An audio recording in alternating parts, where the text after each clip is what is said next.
Did you watch Guillermo del Toro's hit 2013 movie, Pacific Rim, and thought to yourself, I want to pilot giant mech warriors and fight extraterrestrial monsters, but I don't want to destroy them, I want to manhandle them.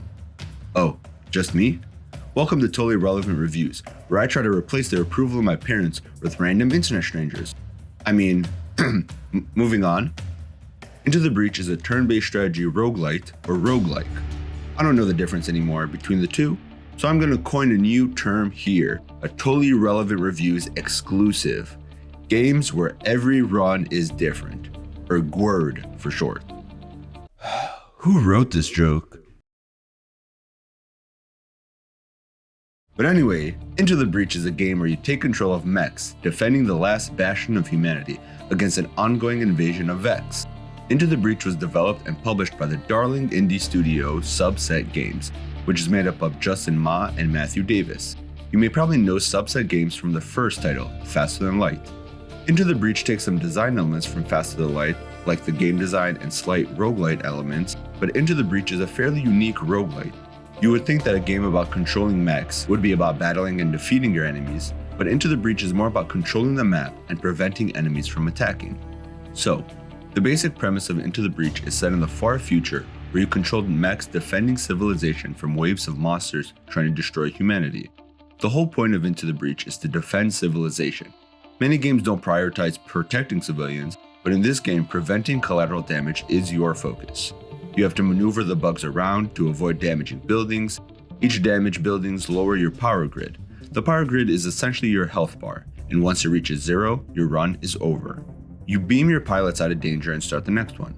You can choose one pilot to use in the next run, keeping all level ups and stat gains, but essentially you're going to have to start over from the beginning. Each run begins by choosing which island to start on. There are 5 unique islands, and I guess Subset Games believes that in the future, corporations control countries. And I don't get it. Companies really don't have that much power over politics in our world. Like that would ever happen. Each island is controlled by companies, Archive Inc., RST Corporation, Pinnacle Robotics, and Detritus Disposal. The 5 islands have different enemy types, elemental surroundings, missions, and random events. One island has a chasm that slowly opens up and swallows both your enemies and yourself. Another island has lakes and rivers that can drown the Vex. Each company island has unique aspects to it that affect the missions. Archive Inc. sometimes gives you control of older mechs. RST Corp is a terraforming company that can give you use of a terraformer that destroys all units around its area. Pinnacle Robotics has you fight both the Vec and sentient robots that got free from their control.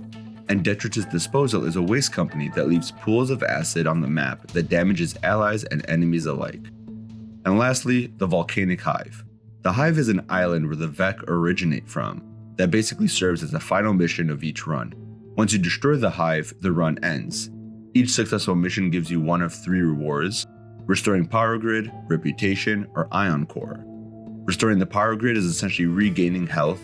Reputation is your money, allowing you to either buy new weapons during each run or recruit new mechs for future timelines or runs.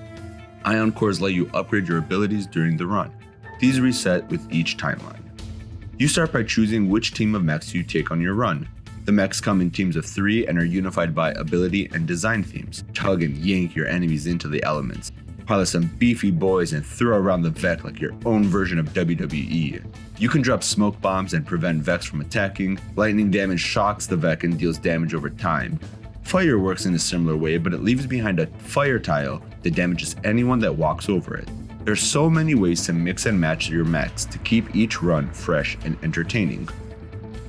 Into the Breach is all about out-positioning and deciding what sacrifices to make, your mechs or civilian life. You can try to kill each monster, but at higher difficulty runs, that's not really an option. Into the Breach plays similarly to chess. You have to outmaneuver the Vex, choosing when to sacrifice mechs or civilian lives to get the mission done. One of the most common mission types is simply surviving X amount of turns. Move monsters around, preventing them from destroying your cities and other objectives. Mech abilities aren't focused on damaging the Vex, but mostly for moving them around. This is more strategy than fighting. You have to play smart about where you're moving your characters and comboing each ability to defend your buildings. This is a different game than what I usually play and different from what I reviewed here. There's no story given or story to be made up. And even though I do like this game and enjoyed my time with it, I don't really see myself playing it too much. Roguelikes just aren't really my genre of game. I took a chance on this game because I like the style and look of it, plus it helped that I got it for free on Epic Games. So if you're a fan of roguelikes, I would definitely recommend this game. The runs are short, and each unique mech forces you to change your strategy. So I would give Into the Breach 4 Hunky mechs out of 5. And before you ask, no, I am not attracted to these dreamy, beefy robots, and I definitely don't want them to hold me with their cold, strong arms and make me feel safe. I gotta go. Thanks for watching. I'm always on the lookout for game recommendations, so let me know if there's a game you want me to check out. Write down in the comments below which of these hunky mechs you want to manhandle. Leave a like and subscribe. I really appreciate it, and I look forward to making more videos. Thanks.